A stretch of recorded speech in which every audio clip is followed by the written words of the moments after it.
오늘 본문을 시작하는 본문을 보면 사실 17절에 무교절의 첫날이라고 시작하는 본문입니다. 마찬가지로 누룩 없는 빵을 먹기 시작하면서 그 고난에 동참하는 이 무교절 첫날처럼 우리가 거룩과 경건함으로 이 고난 주간에 동참하는 여러분 또 우리 한 주간이 되었으면 좋겠습니다. 여기에 보이는 표처럼 부활을 가기까지는 고난을 넘어야 되는 것처럼 우리가 이 주의 고난에 동참한다라고 하는 것, 그러한 우리를 돌아보고 우리의 죄됨을 돌아보면서 부활의 아침의 영광까지 우리가 함께 기도하며 가기를 원합니다. 그러면서 이번 한 주간 우리가 살펴보고 우리 스스로를 점검할 것 세 가지를 이번 특별 새벽 기도의 주제 말씀으로 보았습니다. 그것이 첫 번째, 우리가 점검할 것 세 가지, 나의 뻔뻔함, 두 번째는 나의 비겁함, 세 번째는 나의 무지함으로 잡았습니다. 그래서 이번 그 특별 새벽 기도의 설교 제목들이 다 나는 아니지요, 나는 알지 못하노라, 나는 무죄하니, 그리고 마지막 예수께서 나를 버리셨나이까 에서 결론을 맺으려고 합니다. 어릴 적에 마당에서 놀다가 교회 입구 현관 유리창, 큰 유리창을 쨍그랑 깬 적이 있습니다. 혼자 놀다가 야구 배팅 놀이 하는데 돌멩이로 계속 공이 없으니까 바닷가로 향해서 멀리 쳤거든요. 근데 하필이면 그 돌멩이가 잘못 맞아서 뒤로 날아가서 교회 유리창 뒤쪽으로 깨지는 바람에 현관 유리창이 와장창 하면서 동네 떠나갈 듯이 깨졌습니다. 그때 아버지께서, 사택에 있었던 아버지께서 문을 활짝 열고 교회로 뛰어쳐 나오더니 누구야 소리 질렀습니다. 그때 제가 분명 제 손에는 뭉둥이가 있었고 그 마당에는, 그리고 교회 입구 앞에는 저 혼자 서 있었는데 아버지가 누구야 라고 하는 그 말이 너무 무서워서 나는 모릅니다 라고 얘기했습니다. 나는 아닙니다. 갑자기 돌이 날라와서 쨍그랑 깨졌습니다 라고 하면서 뭉둥이를 들고 서 있는 제 자신을 기억해냈습니다. 누가 봐도 너다라고 함에도 불구하고 나는 모릅니다, 내가 안겠습니다 라고 발뺌했던 저는 그날 기억이 잘 안 나요. 그 제가 들고 있었던 뭉둥이로 맞았는지 안 맞았는지 아주 호되게 아버지에게 혼냈던 적이 있습니다. 누가 봐도 저밖엔 범인이 아니에요. 그럼에도 불구하고 나는 모릅니다라고 발뺌했던 그 모습이 마치 오늘 본문에 나는 아니죠 라고 예수 앞에서 뻔뻔하게 부정했던 유다의 모습과 닮았습니다. 예수님께서 오늘 이 본문에서 21절에 보면 이렇게 괴로워하세요. 21절에 보면 너희 중에 한 사람이 나를 팔 거라고. 근데 여기서 너희 중에 나를 팔 것이다 라고 덤덤하게 말하셨던 것이 아니라 요한복음 13장에 보면 너희가 식사하시면서 둘러앉은 사랑하는 제자들 앞에 너희 중에 한 명이 나를 팔 것이다 라고 했던 그 예수님의 심경을 뭐라고 하냐면 심령이 몹시 괴로워했다라고 해요. 얼마나 괴롭겠어요? 그동안 나와 함께 했었던 너희들 가운데 나를 판다니. 그 심령이 괴로웠다라고 하는 표현은 뭐냐면 몸이 떨릴 정도로, 몸이 뜯겨 나갈 정도로 힘들고 괴로웠다라고 하는 심경이에요. 그러니까 너희가 날 팔 거다, 나는 너 안다, 누군지 안다라고 하는 게 아니라 너무 괴로웠던 거예요. 근데 왜 예수님께서 그 몸이 떨릴 정도로 근심했을까? 배신감 때문에? 저는 아니라고 봅니다. 단순히 네가 날 그럴 수 있어? 라고 했던 배신감이 아니라 그보다 더 큰 안타까움이요. 24절에 뭐라고 예수님께서 말씀하십니까? 나를 팔자 그 자는 차라리 태어나지 않았다면 좋을 뻔했다. 이 말은 그렇게 들려요. 가끔 우리 부모들이 자식에게 혹은 어떤 상황에서 너무 속상하니까 차라리 내가 너를 낳지 말걸, 차라리 너를 보지 말걸 이라고 했던 것은 너무 사랑하기 때문에, 너무 안타깝기 때문에 그렇게 외치는 비명 같은 얘기. 저는 그 유다를 향해서 예수께서 차라리 그 사람 태어나지 않았다면 좋겠을 텐데 라고 했던 말은 너무 안타까워서 나는 아니죠 라고, 나는 모릅니다 라고 발뺌했던 그 유다를 향한 그 예수님의 어떤 비극적인 사랑의 역설 같은 것 같아요. 탄식. 알면서도 어찌할 수 없는 그 예수님의 슬픔 같은 게 묻혀져 있는 것 같아요. 그런데 예수께서 너희 중에 한 명이 나를 팔 것이다라고 하는 이 말씀 앞에 제자들이 어떻게 반응을 합니까? 제자들이 22절에 보면 이렇게 바로 얘기하죠. 그들이 몹시 근심하여 각각 여짜오되 주여 나는 아니죠 라고 얘기합니다. 마가복음의 본문에 보면 그냥 나 아니죠 라고 하는 것이 아니라 하나씩 제자들 한 사람씩 돌아가면서 예수님 나는 아니죠. 나는 아니죠. 예수님 나도 아니죠. 한 사람씩 나는 아니죠 라고 고백했다는 거예요. 그러니까 그 나는 아니죠라고 했었던 그 제자들의 심경이 얼마나 복잡했을까. 내가 아니길 바라는 마음, 혹은 예수님 앞에 나는 아니죠라고 충성심을 보여줬더라고 하는 고백일 수 있죠. 그런데 이들이 어떻게 얘기를 하냐면 요한복음과 다른 공간복음에 보면 나는 아니죠라고 하면서 서로를 계속 눈치를 봤다는 거예요. 눈치 게임. 그래서 이렇게 궁금해요. 이 일을 행할 자가 누굴까? 서로 의심합니다.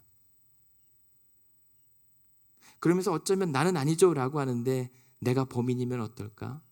혹시 나이면 어쩌지라고 하는 그 무의식의 가능성을 두려워했을지도 모르겠습니다. 나는 아니죠. 그때 서로 의심하면서 내 옆에 있는 이 사람이 예수를 팔 것인가? 얼마나 그 분위기가 싸했을까요? 그리고 이 밤은 우리가 아는 것처럼 아주 경건하고 거룩한 밤이었거든요. 어쩌면 그런 이 경건한 순간에 예배가 아니라 혹은 친교가 아니라 서로를 의심하고 나는 아니고 너일 수도 있다라고 하는 그 분위기를 한번 생각해 보시면 오히려 그 분위기가 섬찟합니다. 그 가운데 예수께서 뭐라고 하냐면 나는 아니죠 라고 했을 때 예수께서 지금 나와 함께 그릇에 손을 넣는 자가 범인이라고 말씀하세요. 23절입니다. 예수님은 누가 팔지를 너희 중에 누구인지를 이미 알고 계셨다라고 하는 거예요. 범인은 우리가 잘 아는 것처럼 가룟 유다입니다. 사실 예수님은 유다를 향해서 계속 말씀하시는 거예요. 나를 팔 것이다. 그런데 25절 보십시오. 25절에 보면 나는 아니죠 돌아가는 그 가운데 유다도 이렇게 얘기합니다. 예수를 파는 유다가 지금 이미 예수를 팔고 있습니다. 대답하여 이르되 랍비여 나는 아니죠 대답합니다. 예수님은 그 말에 네가 말했다 라고 얘기하세요. 너잖아 라는 말씀이거든요. 너잖아, 네가 알잖아 라고 하는데 유다는 랍비여 나는 아니죠. 나는 아닙니다. 나는 모릅니다. 나와 상관없습니다 라고 뻔뻔하게 들이밀고 있다는 거예요. 이게 왜 뻔뻔하냐면 지금 25절에 나는 아닙니다 라고 얘기하지만 이미 유다는 예수를 팔고 있는 정황이 뭡니까? 16절 보십시오. 16절에 보면 이미 그때부터 유다는 예수를 넘겨줄 기회를 찾고 있었습니다. 이미 예수를 팔아 넘기려고 기회를 보고 있었어요. 그리고 더 구체적으로 15절에 보면 사람들에게 너희에게 예수를 넘겨주리니 얼마나 주려느냐, 얼마면 되겠냐. 이미 구체적인 방법까지 지금 모의한 상황이에요. 이미 자기는 예수를 넘길 기회고 이미 심경적으로는 넘겼어요. 그런데 예수께서 네가 말하였다, 네가 팔 거잖아 라고 얘기하는데 유다는 나 아니죠, 나 아니에요 라고 뻔뻔하게 들이민단 말이에요. 그리고 움찔하지도 않고 태연히 그날 바로 밤에 나가서 예수를 넘깁니다. 그때 예수께서 네가 말하였다라고 얘기하는데도 그릇에 손을 함께 넣기도 하고 떡 조각을 건네준 사람이 범인이라고 얘기함에도 불구하고 아무도 눈치를 못 채요. 왜 그러냐면 제자들이 요한복음에 보면 이 유다가 돈괴, 회계를 맡았으니까 아마 예수께서 말씀하신 것은 가난한 사람들에게 뭔가를 구제하고 오거라, 아니면 이것 좀 뭐 좀 사오라고 심부름 갔다 온 줄 알았다는 거예요. 그 말은 그럴 수도 있겠지만 얼마나 그 분위기에 모든 모인 자들이 영적으로 안일했는가, 예수를 판다라고 하는 그 심각성에 대해서 얼마나 고민하지 못했는가를 반증하는 거죠. 근데 궁금해요.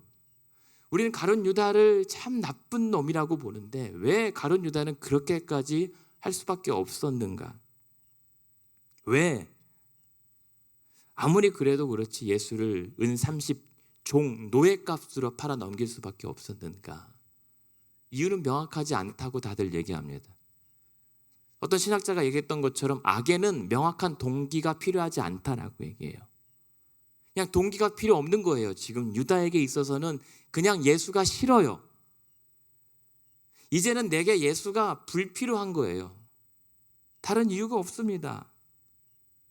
그냥 싫은 이유가 뭘까요? 내 뜻과 맞지 않아요. 예수께서 하는 방식이 내가 추구하는 방식과 가치와 맞지 않아서 이제 예수가 불필요하기 때문에 마침 사람들이 이 예수를 죽이려고 궁리하는 그 찰나에 내 뜻과 그 악한 계획들이 딱 타이밍이 맞았을 뿐이에요. 그래서 그 복음서를 보면 이들이 예수를 어떻게 죽일까 궁리할 때 유다가 예수를 넘겨주려고 마음을 먹게 되는 게 딱 맞아요. 그냥 싫은 거예요. 대제사장들과 서기관들이 예수를 죽이려고 한 것과 유다가 예수를 팔아 넘기려고 하는 것은 다르지 않아요. 그냥 싫은 거예요. 왜요? 자신들의 노선과 맞지 않아서, 내가 원하는 추구하는 방향과 맞지 않아서 그래요.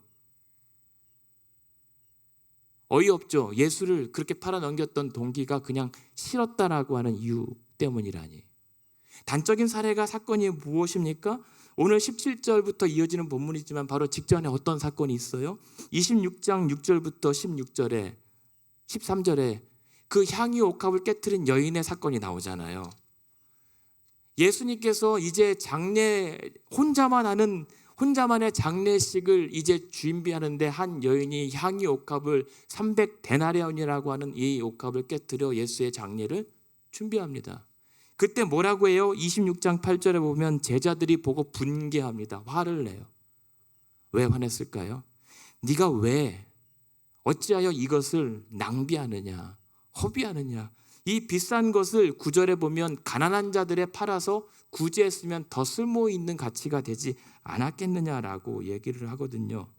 근데 이 제자들이 분개했던 중에 이 사람이 누군가 요한복음은 얘기해요. 유다가 이 향유 뿌리는 것을 보고 분개했다고. 그러면서 유다가 이것을 팔아서 가난한 자들에게 나눠주면 더 좋지 않았겠느냐라고 지적합니다. 근데 예수께서 말려요. 냅두라고. 이 여인은 나를 위해서 지금 장례를 준비하는 거라고. 거기서 틀어지는 거예요. 그냥 예수께서 자기가 생각했던 이 유다는 돈괴를 맡은 사람, 돈이에요. 그래서 요한은 이 유다를 도둑놈이라고 얘기해요. 왜냐하면 돈을 그렇게 합리적인 소비를 추구하는 것처럼 보이지만은 이 향유가 대뜸 보고 300데나리온이라는 것을 금방 알아차던 사람이에요. 그런 거 있잖아요. 옷을 입었는데 저는 보면 다 같은 가죽옷 같은데 누가 보면 이것은 어디 브랜드인지 딱 아는 사람이 있잖아요.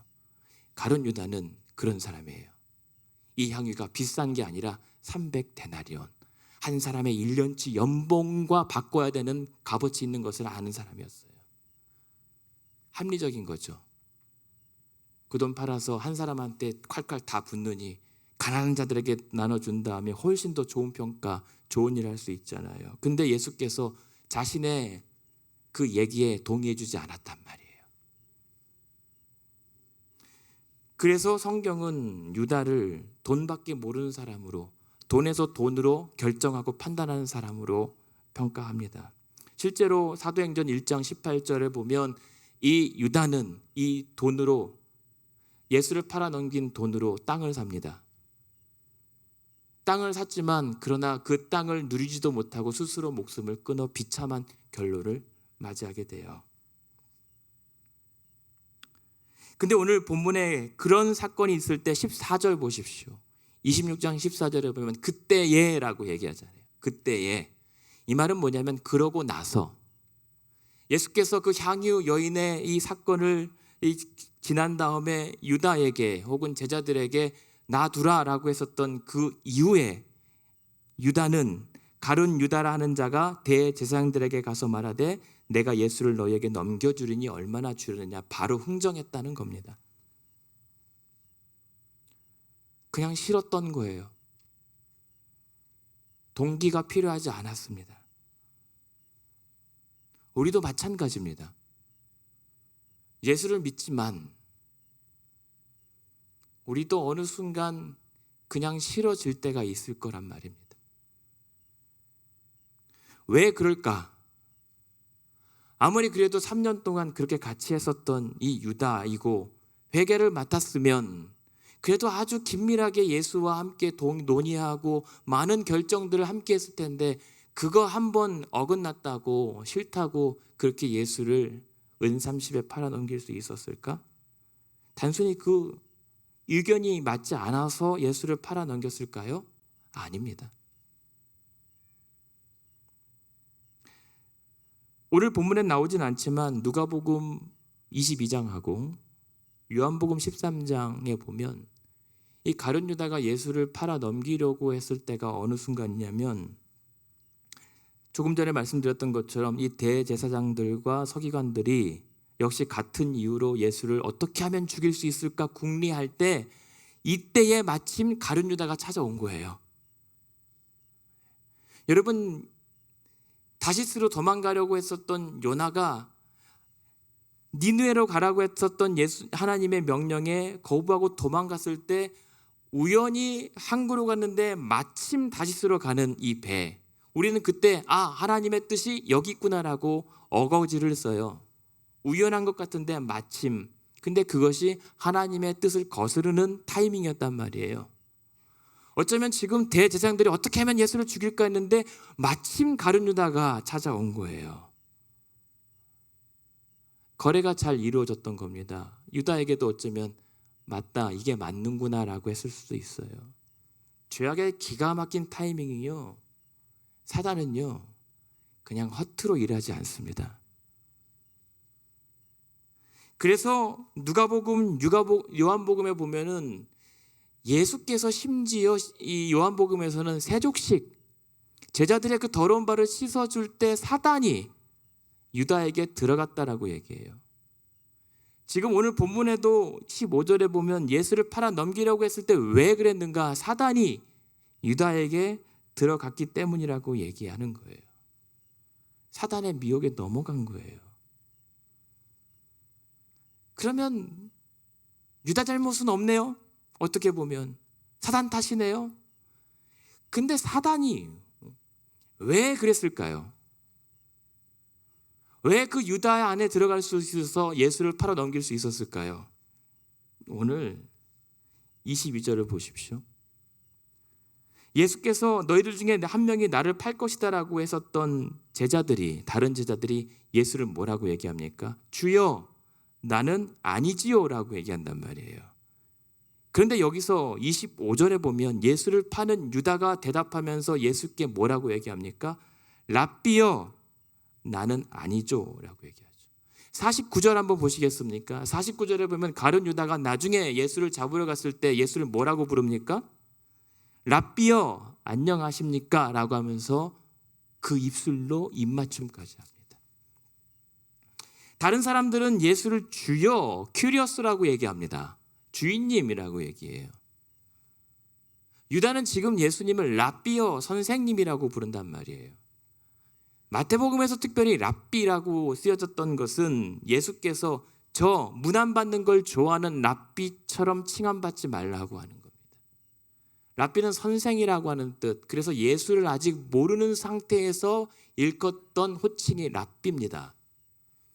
이 말은 유다는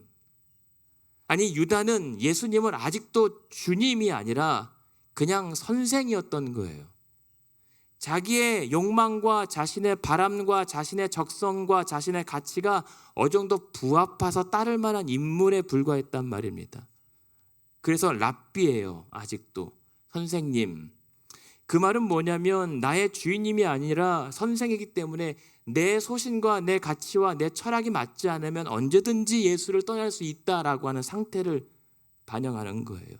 그럼에도 불구하고 랍비여 안녕하십니까? 그 더러운 입술로 입맞춤했을 때 예수는 뭐라고 얘기해요? 50절에 보시면 예수께서 이르시되 친구여 네가 무엇을 하려고 왔는지 무엇이든 행하라. 예수는 그를 끝까지 동료로, 동역자로 부르고 계세요. 이게 유다가 예수를 결국은 팔아 넘길 수밖에 없었던 한계예요. 랍비 신앙. 나의 욕망을, 나의 은사를 이 사람에게 투영시키고 투사시켜서 내가 바라고자 하는 것, 이루고자 하는 것을 이루어줄 수 있는 대리자. 그게 예수였단 말이에요. 유다에게는. 내 교양 수준과 맞아서 그의 가르침이 내 인생 철학과 부합해서 내 이해 관계와 잘 맞아떨어져서 그냥 따르는 선생 정도이지, 만약에 나의 이해관계와 어긋나면 언제든지 떠날 수 있는 상태, 그게 랍비 신앙이었다는 말입니다. 그렇다면 오늘 우리는 내 신앙은 랍비 신앙과 다른가? 내가 교회를 다니는 이유는 무엇인가? 내가 예수를 지금 믿고 따르는 이유는 무엇인가? 나는 이 공동체에 왜 소속되어 있는가? 이해관계가 맞아서? 사람들 사는 수준이 떨어 맞아서? 아니면 내가 가고자 하는 어떤 그런 목적이 부합해서? 그래서 예수의 가르침과 하나님의 말씀이 좋은 말씀이고 내 삶의 어떤 교훈으로 삼을 만해서? 그래서 교회 다닌다면 랍비 신앙에 머무는 것이고, 그렇다면 언제든지 내 뜻과 어긋나면 랍비여 나는 아니죠 하면서 뻔뻔하게 그 밤에 나가서 예수를 버릴 수 있고 떠날 수 있는 상태라는 말이에요. 지금 유다는 나는 아니죠 라고 했었던 이 말은 며칠 전에 예루살렘에 예수께서 예루살렘에 입성하실 때 사람들이 호산나 외쳤던, 그러나 며칠 후 사이에 그냥 그 사람을 십자가에 못 박으라고 조롱하며 침뱉었던 그 군중의 심리를 대변하고 있는 거예요. 유다 한 사람이. 유다만 팔아넘긴 것이 아니라 너희도 함께 그 그룹에 포함될 것이다.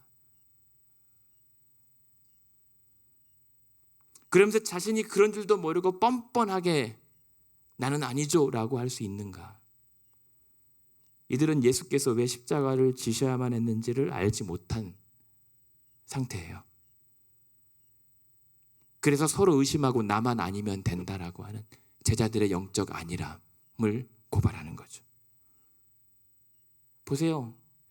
가룟 유다는 예수를 팔아넘기려고 배신할 계획을 했던 사람이에요. 그런데 또 누가 배신하죠? 내일 베드로가 배신해요.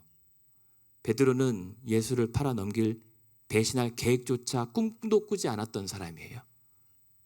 그랬던 그가 예수를 유다보다 더 악랄하게 버립니다.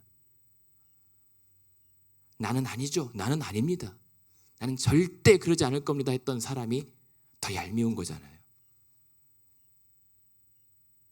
그럼에도 불구하고 오늘 이 밤만큼은 나는 아니죠, 나도 아니죠, 나는 아니야, 너야? 라고 질책했었던 이 제자들도 사실은 유다와 다르지 않습니다. 이들과 오늘 우리들이 어쩌면 다르지 않는 것처럼. 지금 여기서 소외당한 건 누구죠? 예수님이에요. 예수님이 왜 그렇게 괴로워할 수밖에 없는지, 왜 그렇게 탄식할 수밖에 없는지는 상관이 없어요. 그러면서 우린 잘 아잖아요. 이 자리에서 어떻게 제자들이 싸워요? 나는 아니죠, 나는 아니죠. 충성심 경쟁하다가 이렇게 하죠. 누가 더 크냐고, 누가 더 높으냐고, 누가 더 인정받느냐라고 다투면서 예수님의 그 죽으심 직전까지도 싸웠던 사람들이 제자들이에요. 그러니까 이 유다뿐만이 아니라 이 제자들은 예수님과 끝까지 주여 주여 하고 있지만 그래도 나중에 예수님 왕 될 때 한 자리씩 차지하려고 하는 자신들의 욕망을 계속 투영하고 있기 때문인 거예요. 이들은 예수님 자체가 필요하지 않습니다. 여전히 예수님의 죽으심 직전까지도 예수를 통해서 얻어질 나의 유익이 중요한 거예요. 나의 목적이 중요한 겁니다. 그래서 그런 제자들을 위해서라도 한사코 말려도 가실 수밖에 없었던 그곳이 십자가의 죽음이었다는 사실을 아직 모르는 거예요, 이 제자들.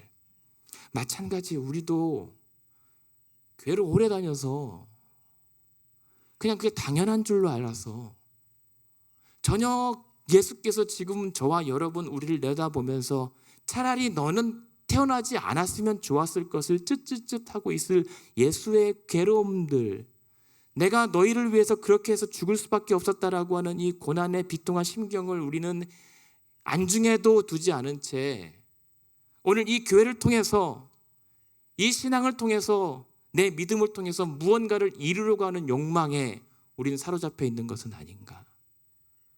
그러면서 아니라고 얘기하지만 실상은 예수로부터 이미 떠나 있고 이미 우리가 예수를 팔아 넘기고 있는 것은 아닌지를 우리는 돌아봐야 할 것입니다. 심지어 성찬식, 세족식 그런 엄숙한 자리에 같은 밥상과 같은 대화를 쓰고 있었던 이 공동체에게 사단은 역사하고 있었던 거예요. 사단이 계속 등장합니다. 유다에게 임한 사단을 통해서 다른 제자들도 사실은 그 역사에 동참하고 있는 거죠. 그러면서 예수께서 십자가로 이미 결박한 그 사단의 권세를, 아니 이미 결박당해서 아무것도 할 수 없는 사단이 그러한 오늘 저와 여러분을 보면서 마음껏 비웃고 조롱하고 만드는 것, 그것은 예수를 부관참시하는 거죠. 거친 말로 사단이 좋아하는 일을 우리가 하고 있단 말입니다. 때로는 아무것도 하지 못하는 이 사단 앞에서 거 봐라 마음껏 조롱하게 냅두는 것이 바로 오늘 우리가 랍비신앙, 예수 그리스도가 아니라 그리스도를 통하여 얻어질 나의 욕망과 목적과 이해 때문에 오늘도 여전히 예수를 팔아 넘기고 있는 것은 아닌가. 그러면서 나는 아닙니다 라고 뻔뻔하게 예수 앞에 나아가고 있는 것은 아닌가. 돌아봐야 합니다. 우리가 사단이 좋아하는 일을 해서는 안 되죠. 그래서 결론입니다. 오늘 나는 아니죠, 나는 아니죠 라고 하는 이 제자들의 부정어가 우리에게는 적어도 나는 아니죠 라고 하기보다는 아닙니다, 내가 맞습니다, 그게 나입니다,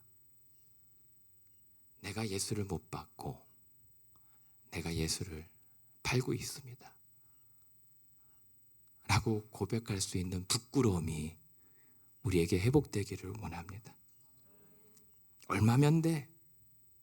어느 정도 조건만 맞으면 언제든 떠나고 언제든 예수를 팔아넘길 수 있는 연약한 우리, 하나님 앞에 참회하면서 하나님의 은혜를 구해야 합니다. 나는 아니라고, 나만 아니면 된다고, 아니 내가 저 사람보다는 낫다라고 하는 이 생각들이 유다 한 사람이 아니라 집단으로 우리가 통째로 예수를 함께 팔아 넘기고 있는 행각과 같은 것입니다. 차라리 나는 아니죠, 나는 아니죠 라고 했을 때 누군지, 누가 그럴 것을 누가 팔아 넘길지를 궁금해하기보다 누군진 몰라도 그냥 우리가 그래서는 안 되지 않느냐, 누군진 몰라도 우리가 다시 한번 결단해보고 다시 한번 한마음 한뜻으로 그리스도를 따르자라고 그렇게 독려했다면, 아니면 내가 그럴지도 모른다라고 하는 그 부끄러움과 수치를 알고 자복하고 회개했더라면 다른 결말이 있을 수도 있었겠죠. 이미 결과론적인 얘기지만. 그렇다면 이 사건 앞에서 오늘 저와 여러분이 고난주간 첫날 앞에 해야 될 일은 나는 아니죠 이기보다 주님 어쩌면 제가 맞습니다, 그게 납니다. 주님 아시잖아요. 그냥 솔직하게 부끄러워하고 괴로워하는 것이, 그렇게 회개하는 것이 맞습니다. 그리고 나는 아니죠, 누굽니까? 라고 하기보다